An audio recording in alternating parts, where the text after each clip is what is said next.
नमस्कार। और कैसे पता चलेगा कि आप एक आध्यात्मिक इंसान हैं?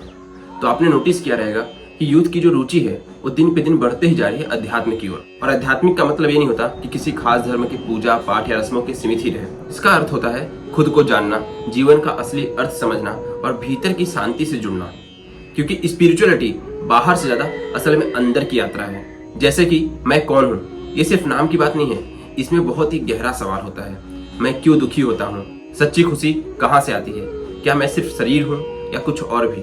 और इन सवालों को खोजने की प्रक्रिया को ही आध्यात्मिकता कहते हैं। कैसा होता है कि आध्यात्मिक इंसान कोई भी एकदम अलग दिखने वाला नहीं होता है, कोई गुफा में रहने वाला नहीं होता है। व्यक्ति जरूरी नहीं कि एकदम अलग ही दिखे, वो आम लोगों जैसा ही होता है।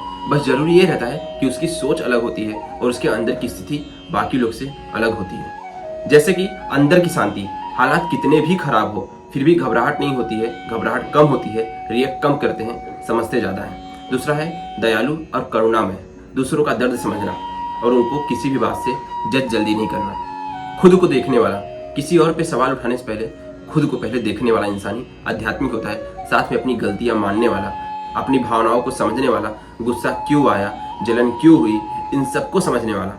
बहाव में रहना मतलब सीख जाना, हर चीज पे कंट्रोल नहीं करता, मतलब इसको पता है कि जो भी चीज कंट्रोल नहीं की जा सकती उसको स्वीकार करना ही बहुत जल्दी सीख जाता है। छोटी छोटी चीजों से बड़ी बड़ी खुशियां, सूरज ढलना, हवा का चलना, चाय पीना दोस्तों के साथ। खुशी के लिए बड़े बड़े कारण की जरूरत नहीं ढूंढते हैं, छोटे मोटे चीजों में ही बहुत खुशियां ढूंढ लेते हैं।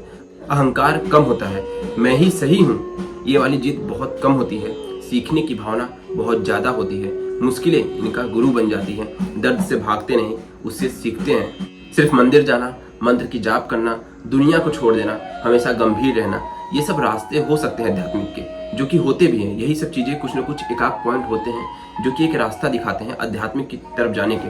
लेकिन ये गारंटी नहीं होती है कि जो पर्सन ये सभी चीजें कर रहा है वो आध्यात्मिक होगा ही।